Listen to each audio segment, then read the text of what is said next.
Hey guys, Ricky here with the DoD Contract Academy podcast/video. This is where we help small businesses sell products and services to the U.S. military and other federal agencies. So if you're listening for the first time, I spent years and years in the Department of Defense, in the Air Force as an acquisitions officer, putting companies on contract for the government. So that's what acquisitions is. It's the profession of putting companies on contract for the government. And, recently I was on a podcast where we really broke it down to basics. And I just wanted to come at you guys with the opportunity. Usually I'm talking about advanced strategies on how to influence requirements and to really close those contracts consistently. Today, I just want to talk about the opportunity. So there's really two opportunities, right? One is for small businesses, and the other is for sales professionals, I guess you could say, or account executives, or anybody looking for a career selling to the government, selling to the U.S. military. So what those positions would look like are account executives in bigger companies, or maybe even small businesses. Maybe you run their government contracting arm or branch of their business. That could be, now I focus only on federal, but of course there's state and local as well. I focus on federal, and I like to focus on the military because your biggest opportunity is going to be with the military in most cases. So let's first break it down to what is the opportunity? Well, big picture, the U.S. government buys everything, just about everything that you can think of. Specifically, the U.S. military is the biggest purchaser of small business products and services. So we're not just talking about weapons and armor and bullets and all that. We are talking about everything from social media marketing to office supplies, accounting services, legal services, landscaping, construction, whatever it is you do. I guarantee I could find some contracting evidence that the government's probably buying it. But before you get involved in government contracting, you want to see how much they're buying, see if it makes sense for you. So, and again, this isn't get rich quick. There's nothing quick about this, right? This is actually, it takes some work, and it takes some work over time. So government contracting is the long game, but it also can be very profitable. It can increase your business value significantly. It's a additional revenue source to whoever you are selling to right now. If you add the government to that, that could be an additional source of revenue for your business. And if you're a sales professional, one of the highest paying jobs out there is being a public sector business developer, salesperson, account executive, because there's very few people that actually understand this niche. So if you listen to this podcast, you've got a good start at understanding what you need to do to actually sell to the government. Of course, if you're looking for additional skills, you can go to my website, dodcontract.com. For sales professionals, you can get certified. We'll certify you, ensure you understand the information. You're going to build a business development plan. You're going to build a pipeline of opportunities. And then we give you a reference on your resume. We will put you a recommendation on LinkedIn after you satisfy our requirements, saying that you have passed the defense contracting certification program. And that's going to give you a leg up in trying to go after some of those jobs. But let's talk about some of the things here that might be of interest to you, whether you're a small business or a sales professional. So number one, the government has to buy from small businesses. So they are mandated 23% of all their spending has to be targeted at small business contracts where the small business is the prime. Now, last year, 2021, and this number will probably go up because federal spending, there's a lag in the reporting. But understand all federal spending, with the exception of some classified stuff, is public. And that separates public sector work from a lot of the other commercial or B2B areas that you may be involved with, right? Where if you want to find out, what a company had charged on a contract or who they're selling to, that could involve quite a bit of work. In the public sector, it's all, I can go in and see, and you can go in, and I'm going to show you how to do that here. You can see who's buying what the government's buying. You can see every single contract in the public sector a company has. You can recreate, if there's a company just like yours, you can recreate step by step what you need to do to sell to the federal government, to sell to the Department of Defense, U.S. military. All right, so $154.2 billion last year spent by the federal government. Over half of that was spent by the Department of Defense. So DoD is spending more than the other agencies on small business contracts. And that makes sense because the military is about people, right? So supporting the people in the military, every base is a town or a city, all the infrastructure, everything that goes into supporting that, they have to make purchases for. So when I opened up and started talking about some of the things that you might see the government buying, this is why. There's a ton of stuff that they have to buy to keep the ball rolling. And it's not just weapons and aircraft and all the things that you normally think of. Now, An additional $50 billion was spent on subcontracts with small businesses by the Department of Defense. So that's now we're talking about what, $133 billion being spent on small business contracts. But here's the kicker. Less than 1% of small businesses are selling to the government or selling to the Department of Defense. So when you think of, there's over 33 million small businesses at the time of this recording in the United States. It's actually less than half of 1% of all those businesses are selling to the government or the Department of Defense. So what you have here is an opportunity if you're a small business. What you have here, if you're a sales professional, is an opportunity because the government increases their spending year over year on small business contracts, yet 40% less small businesses are selling to the government now than there were 10 years ago. Now, what does that mean for you? Well, you're probably asking yourself, hey, why is that? Why are small businesses not selling to the government? Well, it's hard to understand. It is not regular sales, right? So this is all regulated by the federal acquisitions regulations. You don't really need to know too much about that right now, except to know that the government can't just go out and buy a car the way that you do. The government can't just go out and hire somebody to do a job the way that you or I would, like to hire landscapers in the backyard. There's a process for that. You have to understand the process. It's part of why we created this podcast. It's why we created the Academy, because the information on how to do that is, I would say, first of all, I've never found one place where it all exists. You can go to a small business, the SBA website, SBA.gov, and there's some great information there, but it doesn't give you everything that you need, not even close. Sam.Gov is where you register your business to sell to the government, to the U.S. military. And again, you're getting piecemeal, right? What aren't they telling you there? Or what is the hard piece to understand? You can listen to a lot of our podcast episodes and understand where I think you need to focus to actually win some of these contracts. Now, that's just kind of an intro. So the government buys what you're selling. I'm going to show you how to verify that. There is an opportunity here if you're willing to put in the work and learn how to sell to the U.S. military, to the U.S. government. Now, how do you decide if the government's buying what you're selling? How do you check that? Well, what you want to do is you want to go to website, usaspending.gov. And then if you're watching this on a video, I'm actually going to share my screen with you right now, and I am going to walk you through exactly what you need to do. So if you go to usaspending.gov, now there's a lot of places here you can click around on, but what I am going to tell you to do is go to the award search, and then there's a drop-down menu. You can go to advanced search. I want you to click off to the left. There are a bunch of filters, and I want you to look the past 3 years, because we don't really care what they bought in 2008, because it's not 2008. But the last 3 years, if we go back to 2019 fiscal year, then this is going to give us a good idea of what they have been spending money on.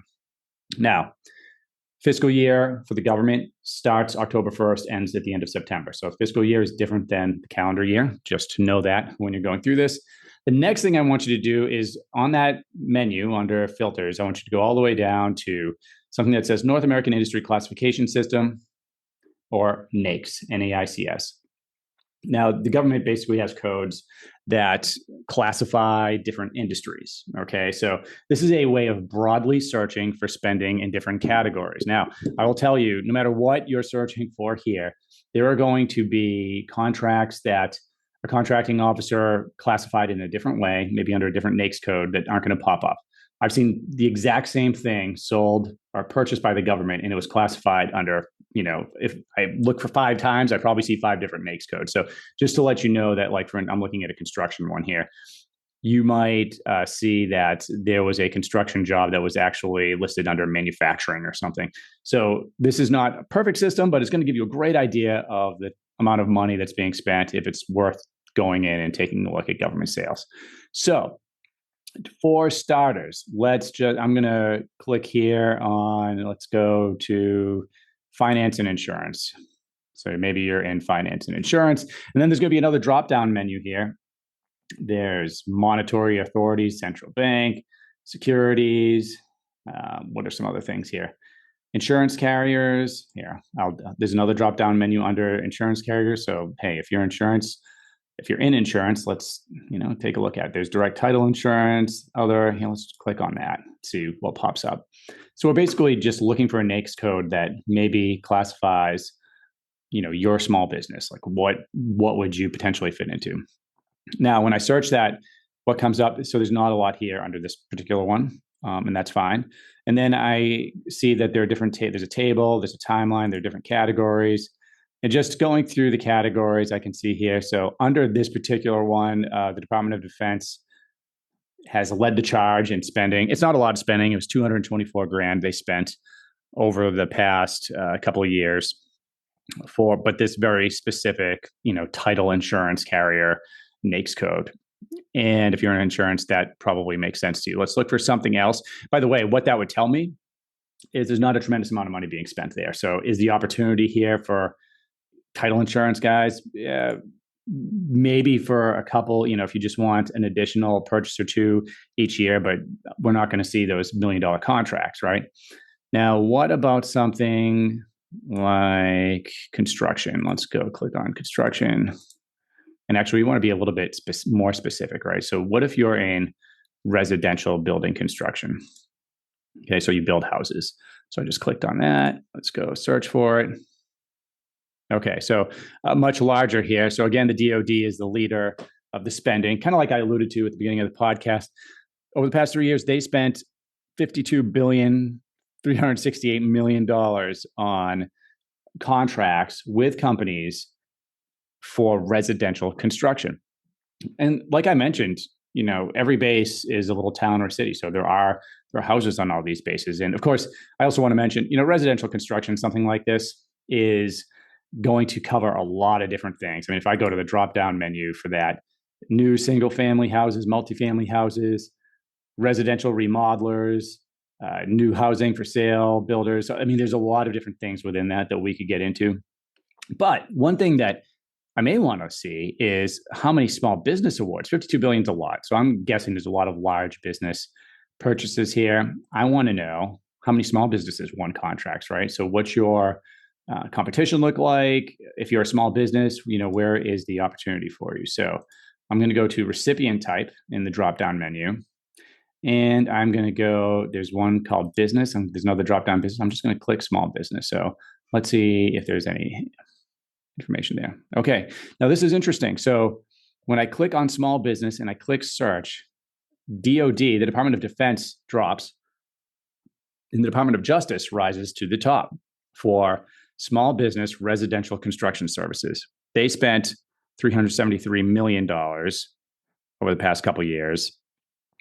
The Department of Homeland Security is in second place with 151.1, and then the Department of Defense at 72 million, right? So we can see there that, without even looking further, I know that, and of course, this is construction, so it kind of makes sense, but we know that they are going to be spending less money on small businesses in the Department of Defense and more on the larger businesses. Of course, houses, are expensive too. It kind of makes sense. By the way, if you want to find out if you are considered a small business by the federal government, it's going to be by these NAICS codes. You go to NAICS.com, find your NAICS code, and then you can go to the small business website, SBA.gov, or just do a search for NAICS codes and small business size standards. And it's going to tell you. Typically, what it's going to be is if you are under a certain amount of employees, like 500 employees, or a certain amount of gross annual revenue, like $15 million a year, you're probably going to be considered a small business. Okay, let's take a look at something else here, right? So what if you are in accounting, right? And some of the things that are popping up: accounting, tax preparation, bookkeeping, payroll services, other accounting services. Run a quick search for that.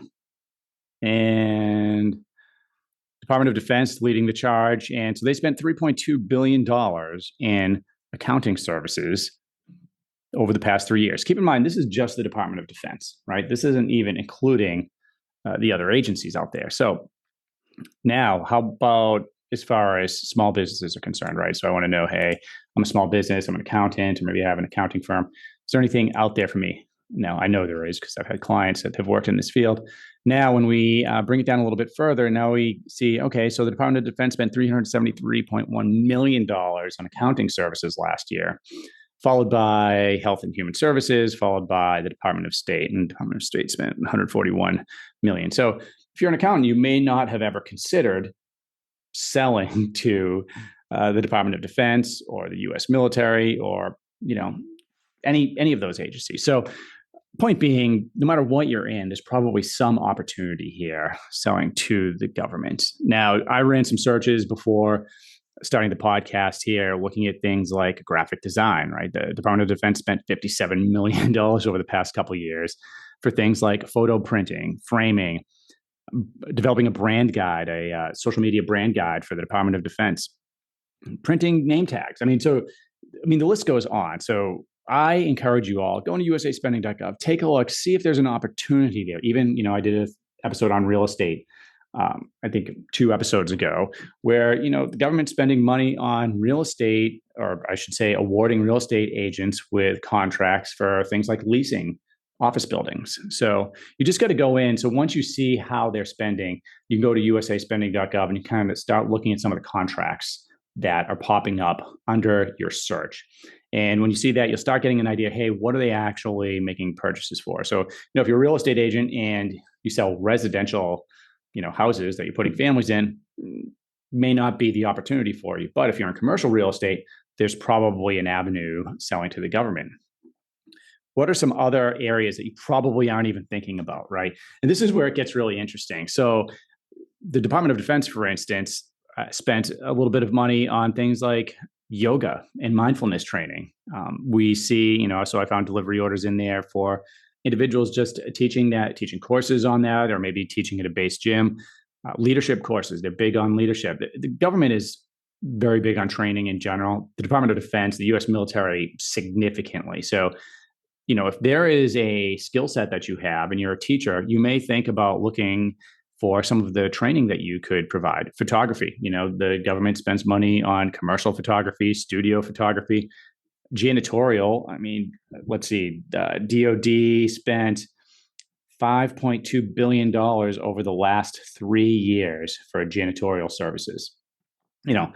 That's a lot of money. And something else that's interesting is you can start looking at areas, right? So if you have a janitorial business, you probably in your station, but if you live in California, you're probably not looking at, providing janitorial services in Massachusetts. Well, you can look at just, hey, what was spent by the federal government for janitorial services, right? You're probably going to see a lot of U.S. Navy, maybe Army Corps of Engineers or Army spending there. So take a look at it. It's really interesting diving deep and seeing what the opportunity is that's available to you. Now, I don't want to get into the how in this episode because I have spent significant amounts of time in prior episodes teaching how to find opportunities, how to register your business, how to influence requirements, how do you consistently win these contracts. Just know that there's an opportunity there, that it does take work. You do have to learn the process. There are free resources for you. This podcast is free. Sam.Gov is free. SBA.gov is free. But if you're looking for one place that you can go and learn everything that you need to start selling, if you want to take it a step further and receive coaching or certification, you can go to dodcontract.com. And there we take our students through that entire process and help them with that. So, and we created that to be a lower priced option, especially joining the academy. You get in-demand training, you get one-on-one weekly coaching. It's really helpful. And then you also get to meet and talk to the other companies that are involved. And that's great for things like teaming arrangements, if you want to partner on a contract opportunity that's coming up. Or if you're just looking for, general best practices, what are the current trends? Because things are changing and spending every year. So it's good to be plugged in, and you need to have relationships. You need to develop these relationships. It's really going to help you as you're moving through the federal sales process. So thanks again for listening to DoD Contract Academy. That's this week's episode. We have some great guests coming up over the next months. Stay tuned, and we'll see you next time.